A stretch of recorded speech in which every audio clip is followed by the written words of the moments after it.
It's the ML Sports Platter, brought to you by our great friends at Stanley Law Offices, Burn Dairy, and these guys, the Allen Angus Pub. Stop by for the best darn Angus burger in town before and after all the big events in central New York. I'm bringing on a guy who's kind of like Scotty Scheffler, actually, in the Masters. He's good at everything. He can play the guitar. He's a great golfer. He's an awesome father and a husband. He's a great businessman. It's my man, Mike McKay, not just the super golf fan, but from the Mike McKay Band, and we've got an awesome announcement. He can talk golf with me, music, the whole thing. Seriously, one of my favorite people. And Mikey, you know how much I love you, and our friendship goes way back now at this point, you and your family and your brother Chris and everybody. But welcome to the show, and let's talk some music and golf, brother. It's good to see your face. Always good to be back on the ML Sports Platter. I think this is my third time in the last few years, last 7-8 years. And it's always a good time catching up. You and I are so busy that it doesn't happen as often as it should, especially with kids and stuff. But it's always a good time to get a few minutes with ML. Yeah, well, we got to get the Father's Day golf thing going. I think one time you were there and I wasn't, and then I was there and you weren't. And then last year I dislocated my shoulder out by the pool the Saturday before we were supposed to do it. So we got to figure out a way to do that, except I'm going to lose. Chris and I were just talking about that the other day. We want to do it this year. We just haven't picked a place yet. Yeah, we'll do it for sure. All right, let's get started. First of all, with your band is awesome. I know a couple other people in your band, but you have a huge announcement. I know the date, I know the time, I know the place, but I want to give you the floor to let people know how it came together, what you're doing, which is just so cool. And I'll give you the floor on the whole thing here, man. The Mike McKay Band is back with a special tribute to one of the bands of my yesteryear. I'm getting old. Same. I mean, they're still going, but so basically we haven't had a show. We haven't had a live show in 3 years, and we all kind of started talking about it again. And the last 3 shows we've played have been reunion shows because the band went on official hiatus, believe it or not, 10 years ago now, 2014. Feels like it was yesterday. Last time Rory won a major. For real. I mean, so, we've had a few reunion shows. We call them reunion shows because, we're still all best friends. We still all hang out, and most of the guys still play in other outfits and stuff. But this year we wanted to do something a little bit different. And so last year when Matchbox 20 came to the fair, a bunch of us went. We all met up there, and we were like, we should do a night in tribute to Matchbox 20 because if you know anything about the history of the MMB, we're all mega fans of Matchbox 20, and that was kind of who we crafted our sound after, maybe a little bit on the pop side of Matchbox 20, but I think that just came out in our songwriting. But, so what we're doing is May 11th at Funkin' Waffles. We're doing a tribute night, all Matchbox 20 songs. We're going to do everything from Yourself or Someone Like You. We're going to do all of the other hits from the succeeding albums, and it's going to be fun. There's only I think 150 tickets available, and as of the other day there was only about 30 left, so wow. It's going to be pretty wild. Yeah So people can call there, or they can order them online. How does the ordering go? If you go right to funkinwaffles.com, there's a little tickets link. Okay. And it's going to be fun. We've been rehearsing for the last few weeks, and it's starting to sound really good. I think it's going to be a blast. I think it's going to be a way to, the thing about the MMB is that we did all original music. We wrote everything that we played. But after 10 years of not hearing these songs, when they happen on stage again, you don't remember the words as well as you used to. So by doing a tribute night, it's going to be a way that you can come and hear all your favorite songs. We are trying as hard as we're taking it very seriously. We are trying as hard as we possibly can to sound and look like Matchbox 20. So we want the fans to dress in late 90s, early 2000s attire. We will be doing the same. And I have been training my vocals to mimic Rob Thomas even more than I already do. It's not an easy task by any means, but it's starting to come together. So there's 2 things that jump out at me when somebody like you decides to do this. Yeah. Life is a lot different now than 10 years ago. For sure. So you've got the background. There's munchkins running all over the place as we're doing this interview. Life is crazy, right? Yeah. Let's think about this for a minute. I've known you and your brother now already for, I believe, 16 years because I met Chris first, I think, and then you, and so it was 2008-ish when I first met you guys. No, it was So, 2007 because we watched. or excuse me, 7. You're right. We watched Tiger and Rocco in the 08 Open together in the CX Tech break room. In the CX set, there you go. You're right. We've been there about a year at that point. Correct. You're right. 07 in October, I got hired there. 08, I got laid off on July 3rd on my buddy's birthday, and I was on a boat. I was on a boat an hour later. You're right. Same day. 07. I think actually we played a bunch of golf that summer too. That summer we certainly did. Thank you so much, CX Tech, for doing that. I agreed. But since then, 16 years have gone by, and I mean, you know, you and I both lost a parent. Like, we're both fathers of multiple kids. Yep. We both are all over the place with jobs. We're both, I guess, entrepreneurs. You're doing a lot better than I am. So life is just different. And you're like, now you just decide to do this. So it's a two-parter here. Yeah. I was like, wow, cool. And then I was like, how the hell is Mike McKay going to do it? So of course he's going to do it because he always does it. He finds a way. So how are you doing it with, I guess, just chaos? Yeah. All that. And then number 2 is, you mentioned it, like, it's not easy to, you know, you got to remember words, you got to do this, you got to do that and all that. But that's not the part I'm talking about. It's just the consistent playing in general. I mean, I have my trombone here and my guitar here, and I know that you saw my March Madness when I played it on the horn. I sure did. But I mean, I'm trying to pick it up again. I don't have time, but like the lip part, building up the chops, and then I haven't played since I did that. Yeah. So I could go here, I can play some scales, screw around, figure a few things out, but then 3 days go by. So how do you figure out, I guess the two-parter is, how are you doing it with chaos? And number 2 is the consistent playing so that you're in it a lot, right? Because when you take some time off, it's like, it's hard. You feel different. I'll be honest with you. The first rehearsal I went to, we were going to do like 6 songs, right? And we're doing 22 songs at this show. So we were going to do like 6 at the first rehearsal about a month and a half ago.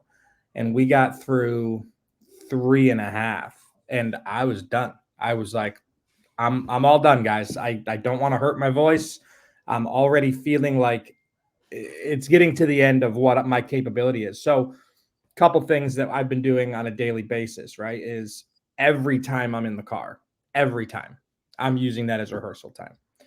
Every single minute of every day, if I'm listening to music, it's Matchbox 20. Trust me, the people around me are getting sick of it, but I've got about 3 weeks left. And then we do a once weekly 3 or 4 hour rehearsal with the guys. And it's 2 things. It's learning the songs, but we already know the songs.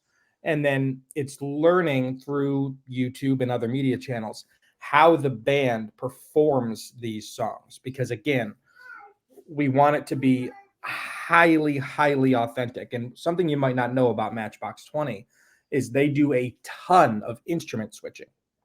If you ever go watch them live, their lead guitarists, their rhythm guitarist for 1 or 2 songs might be on the drums. And their drummer might just be up there playing the keys. And so what we've done is we've charted out every song, who does what. And as much as we can, we're trying to be as authentic as humanly possible. We want it to feel like you are at a 150-person capacity Matchbox 20 show, which you can't get. Like, it's not a thing. And I'm not going to sit here and say that I am as good as Rob Thomas, but my players are as good as his players. And I'll stand on that hill till I die. I can just see guys of the band are letter perfect to the side. Yeah, I can just see it now, like Mike McKay, crazy night, kids up with a cold, 3 hours of sleep, pull out of the driveway, and you're on the way to work, and you've got 12 minutes, and all of a sudden you're at the red light. It's 3 a.m. and I'm 100%. That's literally. I mean, I have been, and this is going to sound really corny. I have a microphone in my car because there's one thing to sing. It's another thing to sing with a mic. Right. So when I'm driving down the road, I am literally holding the microphone to my mouth, and I'm, getting into that mindset. And the way Rob Thomas performs, his facial expression is very distinct. Yep. So I'm trying to mimic that as well. It's not easy. And on top of this, we just had our soft opening of our new business yesterday. We've been renovating the last 6 months. So it's a lot, but it's it's all coming together, and it's just a matter of scheduling. It's a matter of making sure that you're appropriately managing your time, which is why I so appreciate we were able to do this at 8:30 in the morning. Yeah, well, exactly. That, It's hey, perfect. yeah, exactly. The only other time that would have been good for you and I would have been 4:30 in the morning, but then, you don't know what's going to happen and who's going to wake up. Mike McKay. It's on the bus at 8:20, so Well, I there get you her go. on the bus and I'm right in. I'm good. Yeah, yeah, and you were on the camera before me, by the way, but it's Mike McKay Band presenting Matchbox 20 live at Funkin' Waffles, the great location in Central New York, May 11th at 8 p.m. funkinwaffles.com for more information. The only thing I wanted to keep you for a couple minutes was we're coming off the Masters. I just saw your mug, by the way, you son of a gun. Every day. This is my drinker. I got this at Augusta. Still a dream of mine, still a bucket list of mine. I hope I can get there. I don't need to go a million times. I just want to go one. I want to go on a Thursday. I want to see it. I want to walk it. And I always watch it on television. I'm like, this place cannot be real. That's my first thing. It can't be real. I know it is. The azaleas, the flowers, the course, the beauty. I know it's real. But you watch it, you go, it can't be that beautiful, but it really is. And I know you've been there. So Scheffler is just a machine right now, obviously. And he can go to a tournament. There's a couple things with him. He can go to a tournament and play his B or B plus game and win. That's terrifying for the rest of the tour. The other thing I think that he's added to his game, Mike, is everybody, the elite of the elite in sports history, Brady, Manning, Jordan, Gretzky, whoever, Tiger, they all have bad moments. Nobody's actually perfect, even though they make it look like they are. They have that little moment where the foot comes off your throat a little bit. What are you going to do about it? They slam it right back on the throat. He did that on day 3, where he went double bogey on the back, and then he had a bogey on 17. He ended up going eagle and a birdie to make up the 3 strokes. Bogey on 17. He birdies 18 right into the day. And then he goes 6 birdies and 9 holes on day 4 and makes up for all of the other when they were tied, right? 4 players and all that. When you watch Scheffler, out of all those things I mentioned, or maybe it's something else, what is it right now that puts him here and everybody else a little bit lower for you? What's the one thing? Well, he frustrates the hell out of me, first and foremost, because I've never seen somebody hit the driver so well without keeping their feet on the ground. Like, that is astonishing to me. And I don't understand it. I tried to hit a driver the way he did. I can't even make contact. It's amazing. I don't know how he's able to repeat that. But what strikes me as unbelievably is it's his mindset. That's Scottie Scheffler's superpower. I want you to think back to the week before both of your kids were born. And I want you to think about where your mind was and what you were able to accomplish. And if the answer is anything other than nothing, you're lying. And that's why I didn't pick him this year, to be honest. I was like, there's no way. He's got a jet off the 9th hole, gassed up and ready to take him. He has somebody following him on the course with a cell phone in case his wife calls and says she's going into labor. The fact that he was able to focus through that, especially being his first kid and the unknown, it showed me everything I needed to know about him. And unflappable mindset. And you said it better about how they have these moments where they're not perfect. If you look at Sunday, he played really average golf for the first 8 holes. Right. I thought, okay, this is going to be Homa's chance if he could figure out how to make a putt, which he never did. It's going to be Aberg's chance if he can keep doing what he's doing. And I really thought Morikawa was gonna come back and get him. 2-time major champ, mind of steel. But as Morikawa said, he got greedy with those 2 double bogeys. If he doesn't have those double bogeys, we're going into 17 and it's a one-shot match. Right.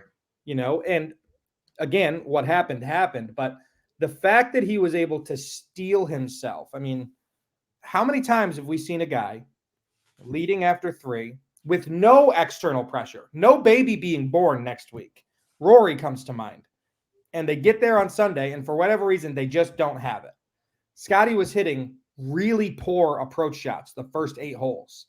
And then on 9, he hit that approach shot that went to about an inch, and everything just clicked. Yep. Oh, I'm Scottie Scheffler again. And 6 birdies later, it's not even a contest. He has a ton of top threes, ton of top fives, ton of top tens. He won the Players and the Arnie back to back. He makes that putt at the Children's Open there. Yep. He's got 4 in a row right now if he makes that putt, right? Yeah. So he's got the Masters and the Players in the same year. Player of the year right now to me is a slam dunk. It's him unless somebody takes it from him.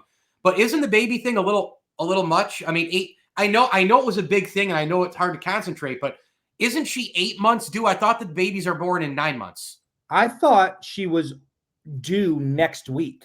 Okay. Is that wrong? So it's 8 months plus is what, because a lot of people made it like, oh, she's 8 months in, but they weren't saying 8 months, meaning like as in the late part of the ninth month. You say I'm 9 months pregnant before you give birth, right? Like, so maybe I'll have to get an idea of when her actual due date is. But the way they made it sound was that he's going to go home and she's going to give birth any day.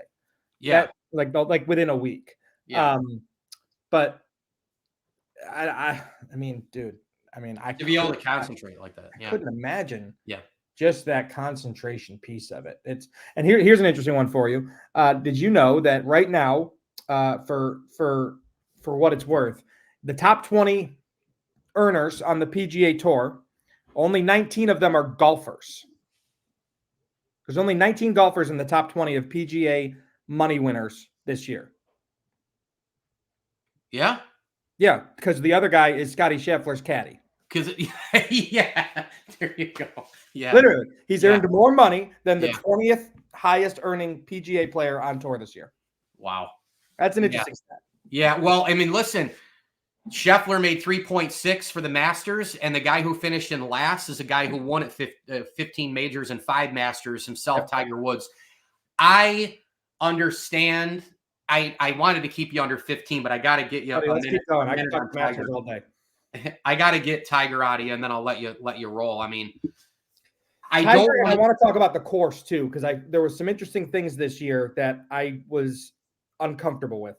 Okay, quick hit me on. I mean, I know this is like the swan song, and it's part of the goodbyes and all that stuff, but it's hard to watch. I mean, the up and down stuff, I hate it. It's like I didn't see Willie Mays in a Met uniform, but people are saying it's like that. Yeah. I can't stand watching this guy do this. Last year was painful in the rain and the weather. He can't move. He can't walk. I mean, shouldn't he just play on flat courses or flatter courses, and at the Masters, hit the drive? I know he's too prideful all day. He doesn't want to be the ceremonial dude, but gosh, it's hard to watch. He has zero chance of winning these things. He says he does. He doesn't. Give me a little bit of Tiger here. Where do you land on him? Should he just call it quits? I think he probably should. And then give me your course thing and wrap it at the end here in the last 2 minutes with your Masters from, when you experienced it with your family and your dad, obviously. So Tiger makes me sad. It makes me sad to watch because of how much I love him. He said hi to me once and my 2 brothers at Oak Hill. Hi guys, how are you doing this morning? I'll never forget that. Yeah. I mean, when it comes to icons of sport, I really put him at the top of the list in terms of dominance. Him, Mariano Rivera, Jordan, Floyd Mayweather. That's the list in my opinion. Well, he's on the Mount Rushmore of both of our sports lifetimes, and he ain't moving. No. There's personal shortcomings aside, I loved watching Tiger play golf, and even when he's not in pain, it looks like he's in pain, and that's what upsets me about watching him. Yep. The way he walks, the way there's that slight limp, no matter what, and the way he hits the golf ball. No, I don't think. I think the chances of him winning a tournament are gone. It was 4 years past anybody thought he could win in 2019, and people think that was yesterday. It was 5 years ago, and it was amazing. It was incredible. Yeah. But that was really his swan song. Here we are 5 years later. Major accident, other things. He's got a bionic leg that's put together with more plates and nails and screws than anybody in the world. Plus just age. And his leg is curved in a weird way. And one thing that is impressive is how far he's still hitting the golf ball, though, because it's all arms and core at this point. He's got no lower body. Right. But he's still hitting it by these 22-year-olds. It's incredible. But no, he doesn't have the touch that's necessary anymore. He'll never be able to putt enough to putt well at a place like Augusta. And he can't get to the 5 to 8 feet off the approach to play the numbers game, but more importantly, the B is the Tiger game, which is, the numbers game, we make them because we're pros. Yep. Here's the amount we can make, we will make. But then there's the Tiger numbers game, which is another area. Completely different stratosphere. Right. You know? And it, like I said, it just makes me sad to watch. And I'm hoping that something clicks in his mind to where he says, okay, I will step back and I'll do some analyst work and I'll get on podcasts and tell my stories, because the media part of his next chapter is what I'm really interested in at this point, because there's so many stories we haven't heard that I want to listen to. But what struck me about Augusta, and as you mentioned, I went there in 2015. We had a really good year in business, and I spent near $10,000, and I brought my dad to Augusta. I told him since I was a little kid I was going to do it. I'm very happy I did now, because I didn't know he was going to die so young. But in 2015, my dad and I went down to Augusta, and we went for 2 days. So it was on the secondary market. Greg Norman learned this over the weekend. It's about $2,500 per day per ticket. So we bought 4 tickets, two each for 2 days, and we went on the Wednesday practice round, and then we went on the first day Thursday. In 2015 was Jordan Spieth's first win. And what struck me about Augusta, of course, was the tradition, the beauty, the no cell phones, the whole. I don't have any pictures of being there. I just have all this $1,500 worth of memorabilia in the gift shop. And as I told you before, I got something for your wall. I'm going to bring you at some point. But it was as good of an experience as you can possibly have. But what struck me is how they place beauty above all else. There's a lot of stuff you don't see on TV. Like when somebody hits the ball out of a bunker, that group finishes the hole, and 14 dudes with rakes on the green to get all the sand off the green. This year, and correct me if I'm wrong from your perspective, this year on TV, the greens looked like crap. They looked terrible by Augusta standards. Yep. And I think this year was the first year that the brass at Augusta said, I'm going to place difficulty above beauty. And because it was like an open, it was concrete out there. I've never seen Augusta that rock hard. Well, look at the Homa ball. 100%. That doesn't happen at Augusta.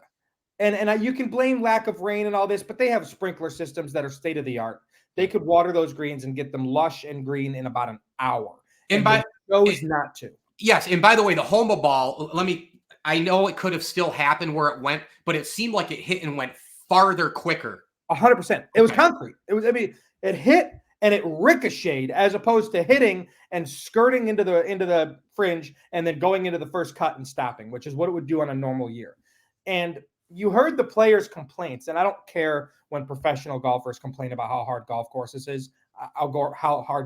are. I always find it comical, but it felt watching like it was not Augusta. It felt like a U.S. Open, and I don't like that, especially on days 2 and 3. 4 Sunday felt a little bit more, but they have those funnel pins on Sunday because they like the drama. 16 comes to mind. It's the best pin position in all of golf on the final day because they're going to hit it slightly right and it's going to come down the hill like Tigers did in 2019. But watching, it kind of made me sad because you're looking at these greens and they're brown on Saturday and Sunday.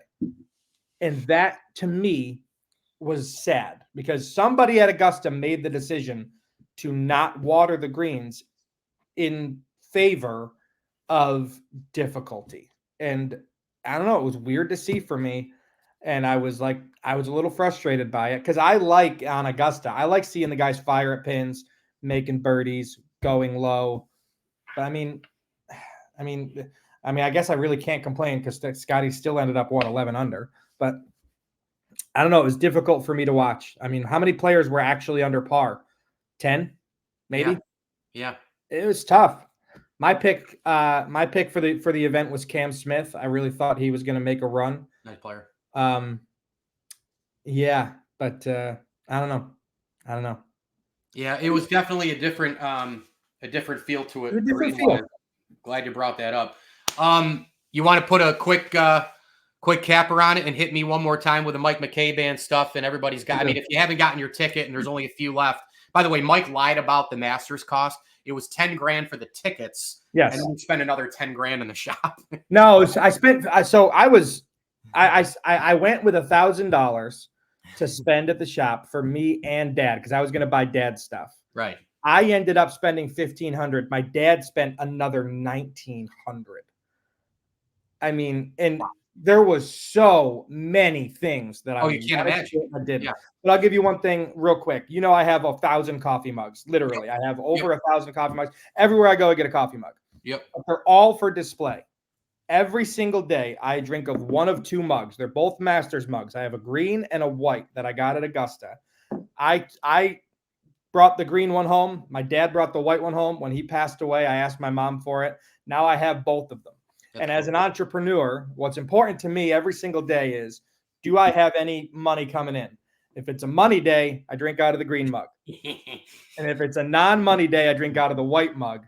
And my goal, obviously, is to never drink out of the white mug ever again. You just give me the white mug. I'll take the white mug. By the way, dude, you said in 2019 with a chip in with the Tigers chip in was 2005. No, I'm talking about in 19 on 16 when it almost went in. When yeah. We thought he was about to hit a hole in one. Gotcha. Yeah, the chip in was of course 05, Vern Lundquist. Classy move, by the way. Vern Lundquist is done. How cool was Tiger behind the tree? I saw that. I didn't realize that what he had done until I went and listened to some 100%. shows and read some articles. The memes were great too. Oh my gosh. They're so good. But so May 11th, Mike McKay Band. Love it. Tribute to Matchbox 20, 22 Matchbox 20 songs, maybe one MMB song in the encore if people want it. You know, we haven't decided. But it's going to be a hell of a night. It's going to be as close to Matchbox 20 as you can possibly get. And again, I am no Rob Thomas, but I can carry a tune, and my band sounds as good as they do. We've matched every tone, every solo. It will be letter perfect. If you enjoy Matchbox 20, I promise you will have a good time at this show. Dress like it's the 90s, and let's have a good time. Love it. Mike McKay Band, of course, and it's going to be an awesome show coming up on May 11th. My man, thank you so much for joining the show here, all brought to you by Stumbling Monkey Brewing Company and the Allen Angus Pub, plus the sponsors on the I'm pretty happy. We kept it under 30. You said 15. I was thinking 30. I like it. I know. I was up at 4:30 in the morning with the old, 8-month-old sounds and couldn't get back to sleep. And during that time, I tried to rest and think about keeping it under 15 with Mike McKay. And Mike McKay and I just said, please give me a break. Thanks, buddy. Let's do it again soon, buddy. I love you. Talk to you soon. Love you too, bud.